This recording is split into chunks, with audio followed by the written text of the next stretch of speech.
The Return of Sherlock Holmes. Chapter: The Adventure of the Second Stand.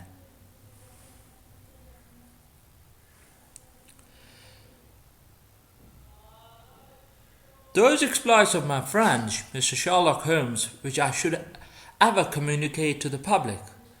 This resolution of mine was not due to any lack of material, since I have notes of many hundreds of cases to which I have never alluded, nor was it caused by any waning interest on the part of my readers in the singular personality and unique methods of this remarkable man.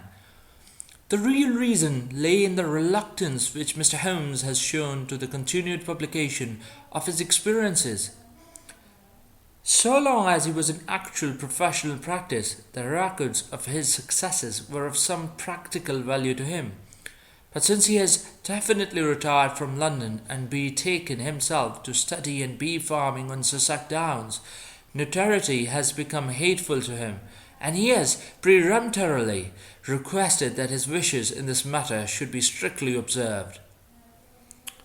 It was only upon my representing to him that I had given a promise that the adventure of Second Stand should be published when the times were ripe, and pointing out to him that it is only appropriate that this long series of episodes should culminate in the most important international case which has ever been called upon to handle, that I at last succeeded in obtaining his consent that a carefully guarded account of the incident should at last be laid before the public. If in telling the story I seem to be somewhat vague in certain details, the public would readily understand that there is an excellent reason for my reticence. It was done in a year and even a decade that shall be nameless, that upon one Tuesday morning in autumn we found two visitors of European fame within the walls of our humble room in the Baker Street. The name, Austrian, high-nosed, eagle-eyed, and dominant, was none other than the illustrious Lord Billinger, twice Premier of Britain, the other dark, clear-cut, and elegant, hardly yet of middle age and endowed with every beauty of body and of mind, was the Right Honourable Trelawney Hope, Secretary of European Affairs, and the most rising statesman in the country, to say the least. They sat side by side upon our paper little city, and it was easy to see from their worn and anxious faces that it was business of the most pressing importance which had brought them. The Premier's thin blue-veined hands were clasped tightly over the ivory head of his umbrella, and his gaunt, ascetic face looked gloomily from Holmes to me. The European Secretary pulled nervously at his moustache and fidgeted with the seals of his watch chain. When I discovered my loss, Mr. Holmes, which was at 8 o'clock this morning, I at once informed the Prime Minister. It was at his suggestion that we have both come to you. Have you informed the police? Sighed Holmes. No, sir, said the Prime Minister with the quick, decisive manner for which he was famous. We have not done so, nor is it possible that we should do so. To inform the police must in the long run mean to inform the public. That is what we particularly desire to avoid. And why, sir? Because the document in question is of such immense importance that its publication might very easily, I might almost say probably, lead to European complications of the most utmost kind. It is not too much to say that peace or war may hang upon the issue. Unless its recovery can be attended with the utmost secrecy, then it may as well not be recovered at all. For all that is aimed at by those who have taken it is that its contents should be generally known. I understand now. Mr. Trelawney Hope, I should be much obliged if you would tell me exactly the circumstances under which the document disappeared. That can be done in a very few words, Mr. Holmes. The letter for it was a letter from a foreign portent. Was received 6 days ago. It was of such importance that I have never left it in my safe, but I have taken it across each evening to my house in Whitehall Terrace, and kept it in my bedroom in a locked dispatch box. It was there last night, of that I'm certain. I actually opened the box while I was dressing for dinner and saw the document inside. This morning it was gone. The dispatch box had stood beside the glass upon my dressing table all night. I'm a light sleeper, and so is my wife. We're both prepared to swear that no one could have entered the room during the night, and yet I repeat that paper is gone.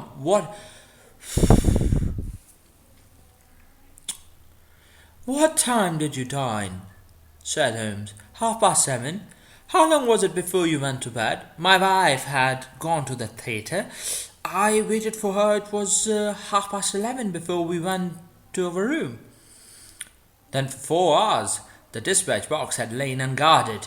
No one, Mr. Holmes, is ever permitted to enter that room, save the housemaid in the morning and my valet, or my wife's maid, during the rest of the day, and they both are trusty servants who have been with us for some time. Besides, neither of them could possibly have known that there was anything more valuable than the ordinary departmental papers in my dispatch box. Holmes, who did know of the existence of the letter? No one in the house, said Mr. Trelawney Hope. Surely your wife knew? No, sir, I said nothing to my wife until I missed the paper this morning. The Premier nodded approvingly. I have long known, sir, how high is your sense of public duty, said he. I am convinced that in the case of a secret of this importance, it would rise superior to the most intimate domestic ties. The European Secretary bowed. You do me no more than justice, sir. Until this morning, I have never breathed one word to my wife upon this matter. Could she have guessed? No, Mr. Holmes, she could not have guessed, nor could anyone have guessed. Have you lost any documents before? No, sir. Then who is in England who did know the existence of the letter? Each member of the cabinet was informed of it yesterday, but the pledge of secrecy, which attends every cabinet meeting, was increased by the solemn warning which was given by the Prime Minister. Good heavens! To think that within a few hours I should myself have lost it! Damn! His handsome face was distorted with a spasm of despair, and his hands tore at his hair. For a moment we caught a glimpse of the natural man, impulsive, ardent, keenly sensitive. The next, the aristocratic mask was replaced, and the gentle voice had returned. Besides the members of the cabinet, there are 2 or possibly 3 departmental officials who know of the letter. No one else in England, Mr. Holmes, I assure you. But abroad? I feel that no one abroad has seen it save the man who wrote it. I am well convinced that his ministers, that the usual official channels have not been employed. Holmes considered for some little time. Now, sir, I must ask you more particularly what this document is, and why its disappearance should have such momentous consequences. The 2 statesmen exchanged a quick glance, and Premier's shaggy eyebrows gathered in a frown. Mr. Holmes, the envelope is a long, thin one of pale blue colour. There is a seal of red wax stamped with a crouching line. It is addressed in large, bold handwriting too. I fear, sir, said Holmes, that interesting and indeed essential as these details are, my inquiries must go more to the root of things. What was that letter? That is a state secret of utmost importance, and I fear that I cannot tell you, nor do I see that as it is necessary. If, by the aid of the powers which you are said to possess, you can find such an envelope as I described with its enclosure, you will have deserved well of your country. You will have served well of your country even, and earned any reward which it lies in our power to bestow. Holmes rose with a smile. You are 2 of the most busy men in the country, said he, and in my own small way I have also a good many calls upon me.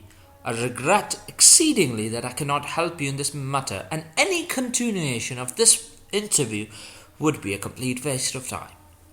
The Premier sprang to his feet with that quick, fierce gleam of his deep-set eyes before which a cabinet has cowered. I am not accustomed, sir, he began, but mastered his anger and resumed his seat. For a minute or more we all sat in silence. Then the old statesman shrugged his shoulders. We must accept your terms, Mr. Holmes. No doubt you are right, and it is unreasonable for us to expect you to act unless we give you our full and entire confidence. I agree with you, sir, said the younger statesman. Then I will tell you, relying entirely upon your honour and that of your colleague, Dr. Watson. I may appeal to your patriotism also, for I could not imagine a greater misfortune for the country than this affair should come out. You may safely rely on us and trust us, said Holmes. So, Mr. Holmes, the letter, then, is from a certain foreign potentate who has been ruffled by some recent colonial developments of this country. It has been written hurriedly and upon his own responsibility entirely. Inquiries have shown that his ministers know nothing of the matter. At the same time, it is couched in so unfortunate a manner, and certain phrases are written in such a provocative character, that its publication would undoubtedly lead to a most dangerous state of feeling in this country. There would be such ferment, sir, that I do not hesitate to say that within a week of the publication of that letter, this country would be involved in a great war. Holmes wrote a name upon a slip of paper and handed it to the Premier. Exactly, it was he, and it is this letter which will mean the expenditure of 1,000 millions and the lives of 100,000 men, which has become lost in this unaccountable fashion. Have you informed the sender? Yes, sir, a cipher telegram has been dispatched. Perhaps he desires the publication of the letter. No, sir. We have a strong reason to believe that he already understands that he has acted in a indiscreet and hot-headed manner. It would be a greater blow to him and to his country than to us if this letter were to come out. If so, whose interest is it that the letter should come out? Said I. There, Dr. Watson, you take me into regions of high international politics, said the Prime Minister. But if you consider the European situation, you'll have no difficulty in perceiving the motto. The whole of Europe is an armed camp. There is a double league which makes a fair balance of military power. Great Britain holds the scales. If Britain were driven into war with one confederacy, it would assure the supremacy of the other confederacy, whether they join in the war or not. Do you follow now? Very clearly.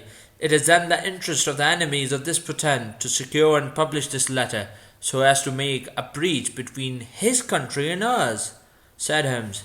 Yes, sir.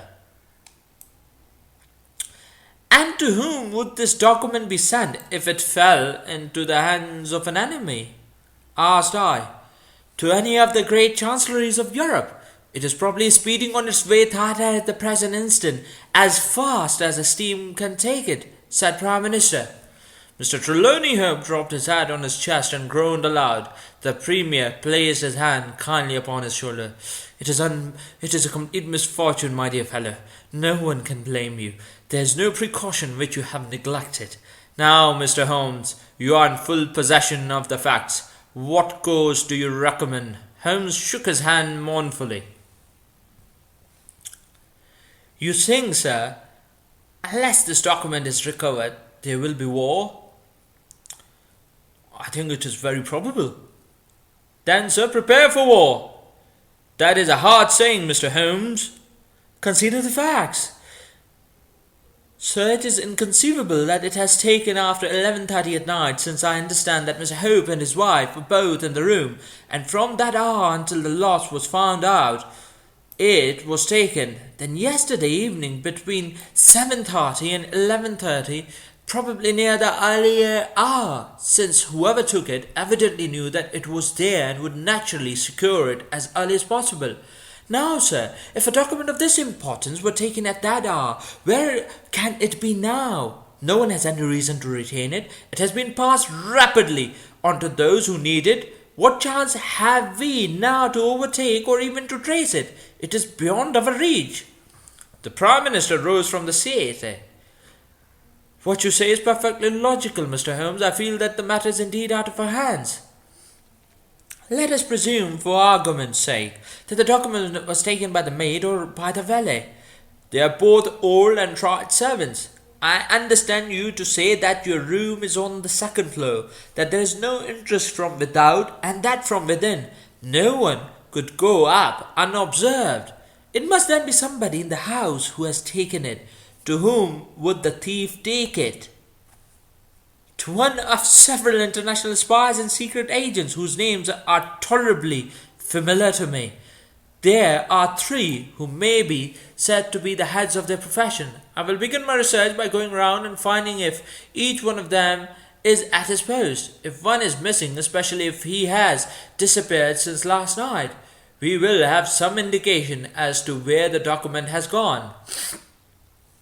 Why should he be missing? Asked the European Secretary. He would take the letter to an embassy in London as likely as not. I fancy not. These agents work independently and their relations with embassies are often strained. The Prime Minister nodded his acquiescence. I believe you're right, Mr. Holmes. He would take so valuable a prize to headquarters with his own hands. I think that your course of action is an excellent one. Meanwhile, hope we cannot neglect all other duties on account of this one misfortune. Should there be any fresh developments during the day, we shall communicate with you, and you will no doubt let us know the results of your own queries. Yes, sir, I'll certainly let you know what I'll find out. The two statesmen bowed and walked gravely from the room. When our illustrious visitors had departed, Holmes lit his pipe in silence and sat for some time lost in the deepest thought. I had opened the morning paper and was immersed in a sensational crime which had occurred in London the night before, when my friend gave an exclamation, sprang to his seat, and laid his pipe down upon the mantelpiece. Yes, said he, there's no better way of approaching it. The situation is desperate, but not hopeless. Even now, if we could be sure which of them has taken it, it is just possible that it has not yet passed out of his hands. After all, it is a question of money with these fellows, and I have the British Treasury behind me. If it's on the market, I'll buy it, if it means another penny on the income tax. It is conceivable that a fellow might hold it back to see what bits come from this side before he tries his luck on the other. There are only those three capable of playing so bold a game. There are Oberstein, Latroine, and Edward Lucas. I will see each one of them. I glance at my morning paper. Is that Edward Lucas of Godolphin Street? Yes. You will not see him. Why not? He was murdered in his house last night. My friend has so often astonished me in the course of our adventures that it was with a sense of exultation that I realized how completely I had astonished him. He stared in amazement and then snatched the paper from my hands. This was the paragraph which I had been engaged in reading when he rose from his chair. Murder in Westminster. A crime of mysterious character was committed last night at 16. Godolphin Street, one of the old-fashioned and secluded rows of 18th century houses which lie between the river and the Abbey, almost in the shadow of the great tower of the Houses of Parliament. This small but select mansion has been inhabited for some years by Mr. Eduardo Lucas, well known in society circle both on account of his charming personality and because he has the well-deserved reputation of being one of the best amateur tenors in the country.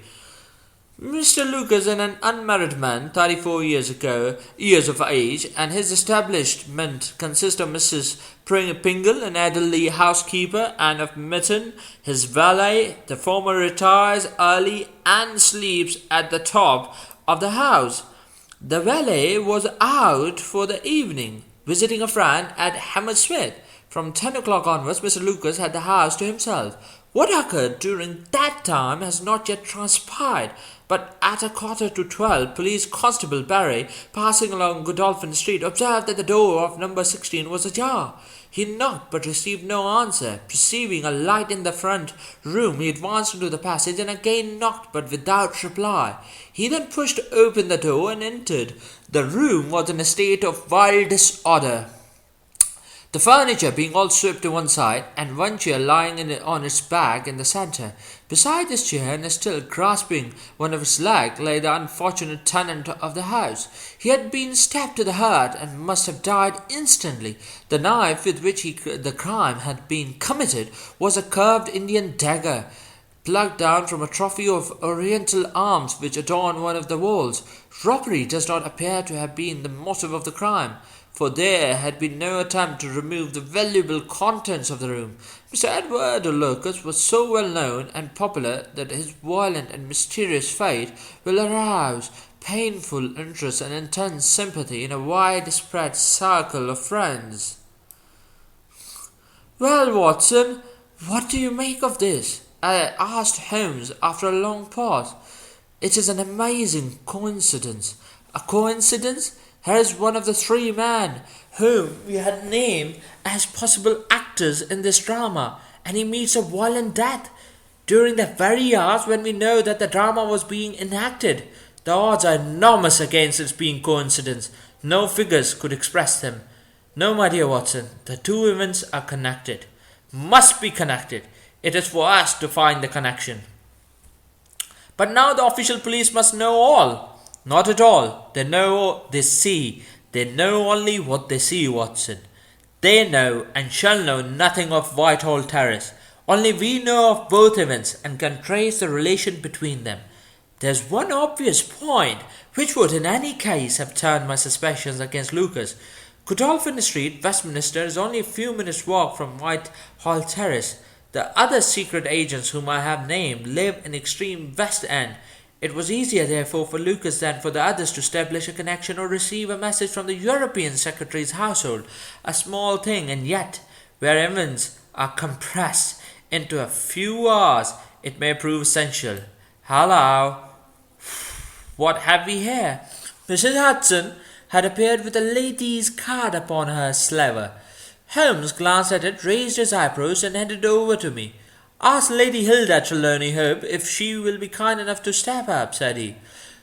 A moment later, our modest apartment, already so distinguished that morning, was further honoured by the entrance of the most lovely woman in London. I had often heard of the beauty of the youngest daughter of the Duke of Belminster, but no description of it, and no contemplation of colourless photographs, had prepared me for the subtle, delicate charm and the beautiful colouring of that exquisite head. And yet, as we saw it that autumn morning, it was not its beauty which would be the first thing to impress the observer. The cheek was lovely, but it was pale with emotion. The eyes were bright, but it was the brightness of fever. The sensitive mouth was tight, and drawn in an effort after self-command. Terror, not beauty, was what sprang first to the eye as our fair visitor stood framed for an instant in the open door. "Has my husband been here, Mr. Holmes?" "Yes, madam, he has been here. Mr. Holmes, I implore you not to tell him that I came here." Holmes bowed coldly and motioned the lady to a chair. "Your ladyship places me in a very delicate position. I beg that you will sit down and tell me what do you desire, but I fear that I cannot make any unconditional promises." She swept across the room and seated herself with her back to the window. It was a queenly presence, tall, graceful, and intensely womanly. "Mr. Holmes," she said, and her white-gloved hands clasped and unclasped as she spoke, "I will speak frankly to you in the hope that it may induce you to speak frankly in return. There is a complete confidence between my husband and me on all matters save one. That one is politics. On this his lips are sealed. He tells me nothing now, and I am aware that there was a most deplorable occurrence in my house last night. I know that a paper has disappeared, but because the matter is political, my husband refuses to take me into his complete confidence. Now it is essential, I say, that you should thoroughly make me understand it. You are the only other person, save only these politicians, who knew the true facts.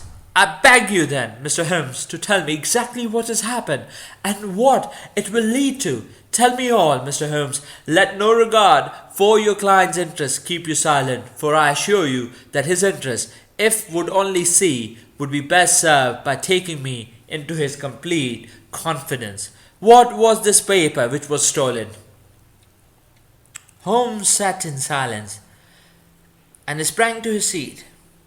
Madam, what you ask me is really impossible. She groaned and sank her face in her hands. You must see that is so. Madam, if your husband thinks fit to keep you in the dark over this matter, is it for me, who has only learned the facts under the pledge of professional secrecy, to tell what he has withheld? It is not fair to ask it. It is him whom you must ask. I have asked him. I come to you as last resource. But without your telling me anything definite, Mr. Holmes, you may do a great service if you would enlighten me on one point. What is it, madam? Is my husband's career likely to suffer through this incident? Well, madam, unless it is set right, it may certainly have a very unfortunate effect, said Holmes. She drew in her breath sharply, as one whose doubts are resolved. One more question, Mr. Holmes. From an expression which my husband dropped in the first shock of this disaster, I understood that terrible public consequences might arise from the loss of this document. If he said so, I certainly cannot deny it. Of what nature are they? Now, madam, there again, you ask me more than I can possibly answer. Then, gentlemen, I will take up no more of your time. I cannot blame you, Mr. Holmes, for having refused to speak more freely, and you, on your side, will not, I'm sure, think the worse of me because I desire, even against the will of my husband's anxieties. Once more, I beg that you will say nothing of my visit. She looked back at us from the door and eyed a last expression of that beautiful haunted face, that startled eyes, and the drawn mouth. Then she was gone.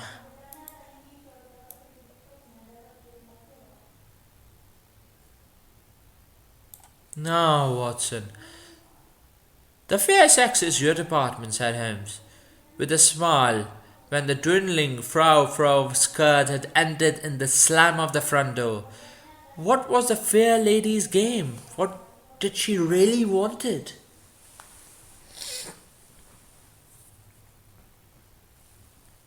Surely her own statement is clear and her anxiety is very natural. Think of her appearance, Watson, her manner, her suppressed excitement, her restlessness, her tenacity in asking questions.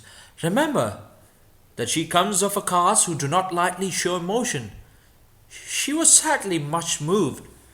Remember also the curious earnestness with which she assured us that it was best for her husband that she should know all. What did she mean by that? And you must have observed, Watson, how she maneuvered to have light at her back. She did not wish us to read her expression. Yes, she chose the one chair in the room. And yet the motives of women are so inscrutable. You remember the woman at Margate, whom I suspected for the same reason. No powder on her nose that proved to be the correct solution. How can you build on such a quicksand? Their most trivial action may mean volumes, or their most extraordinary conduct may depend upon a hairpin or curling tongues. Good morning, Watson. We are really having a wall here. You're off, said Watson. Yes, I will while away the morning of Godolphin Street with our friends of the regular establishment. With Edward Lucas lies the solution of our problem. Though I must admit that I have not an inkling as to what form it may take. Sometimes it is a capital mistake to theorize in advance of the facts. Do stay on guard, my good Watson, and receive any fresh visitors. I'll join you at lunch if I'm able to, said Holmes. I was there all day. All that day and the next Holmes was in a mood which his friends would call taciturn and others morose. ran out and ran in, smoked incessantly, played snatches on his violin, sank into reveries, devoured sandwiches at regular hours, and hardly answered the casual questions which I put to him. It was evident to me that things were not going well with him or his quest.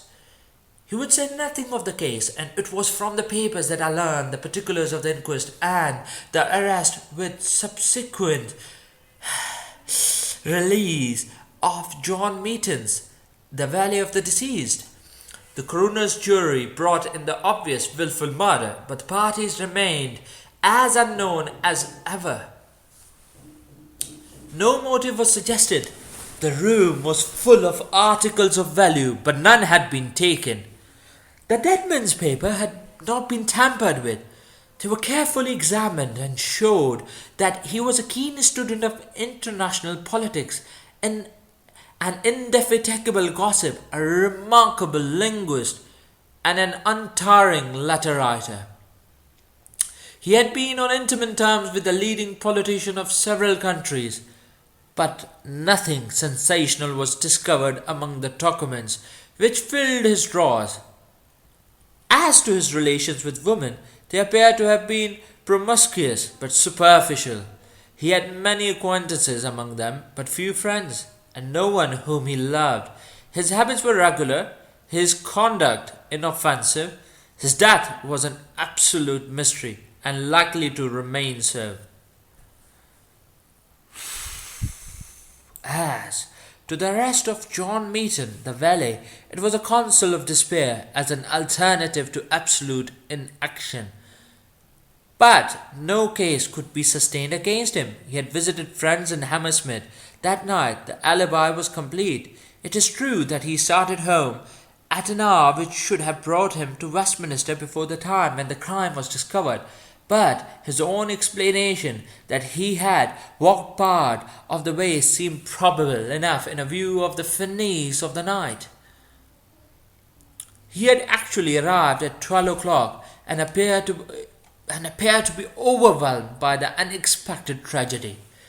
He had always been on good terms with his master. Several of the dead man's possessions, notably a small case of razors, had been found in the valet boxes, but he explained that they had been presents from the deceased, and the housekeeper was able to corroborate the story.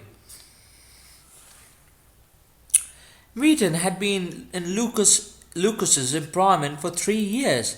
It was noticeable that Lucas did not take Meaton on the continent with him. Sometimes he visited Paris for 3 months on end, but Meaton was left in charge of Godolphin Street House. As to the housekeeper, she had had nothing on the night of the crime. If her master had a visitor, he had himself admitted him. So,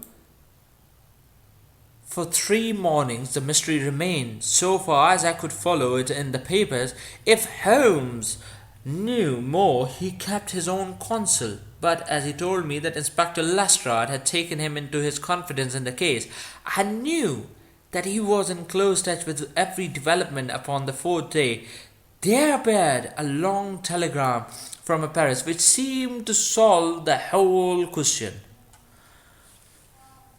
A discovery has been made by the Parisian police at the Daily Telegraph, which raises the veil which hung round the tragic fate of Mr. Edward Lucas, who met his death by violence last Monday night at Godolphin Street, Westminster. Our readers will remember that the deceased gentleman was found stabbed in his room, and that some suspicion attached to his valet, but that the case broke down on an alibi.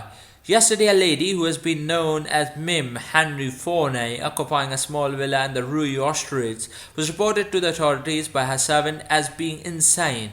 An examination showed that she had indeed developed mania of dangerous and permanent form. On inquiry, the police have discovered that Mame Henry Fourney only returned from a journey to London on Tuesday last, and there is evidence to connect her with the crime at Westminster. A comparison of photographs has proved conclusively that Mr. Henry Fourney and Edwardo Lucas were really one and the same person, and that the deceased had for some reason lived a double life in London and Paris. Mame Fourney, who is cruel origin is of an extremely excitable nature, and he has suffered in the past from attacks of jealousy which have amounted to frenzy. It is conjecture that it was in one of these that she committed the terrible crime which has caused such a sensation in London. Her movements upon the Monday night have not yet been traced, but it is undoubted that a woman answering to her description attracted much attention at Charing Cross Station on Tuesday morning by the wildness of her appearance and the violence of her gesture. It is probable, therefore, that the crime was either committed when insane or that its immediate effect was to drive the unhappy woman out of her mind. At present, she is unable to give any coherent account of the past, and the doctors hold out no hopes of the re-establishment of her reason. There is evidence, however, that a woman who might have been Madame Fournay was seen for some hours on Monday.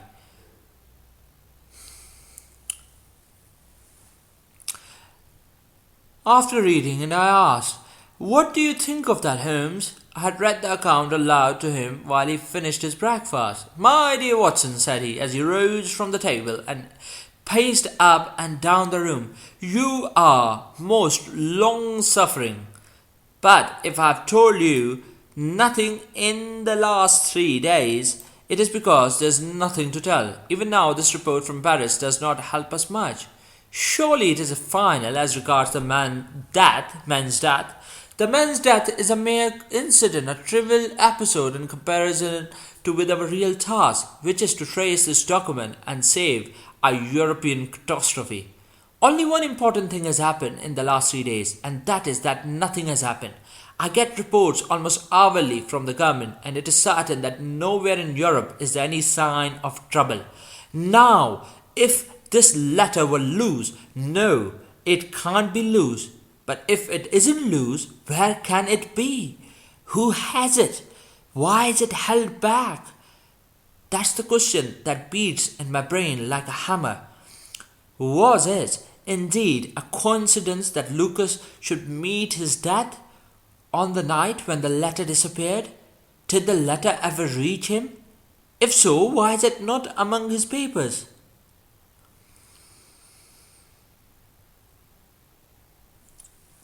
For more on Sherlock Holmes and the Adventure of Second Stain, please check out the video second and part second, Sherlock Holmes and the Second Stain.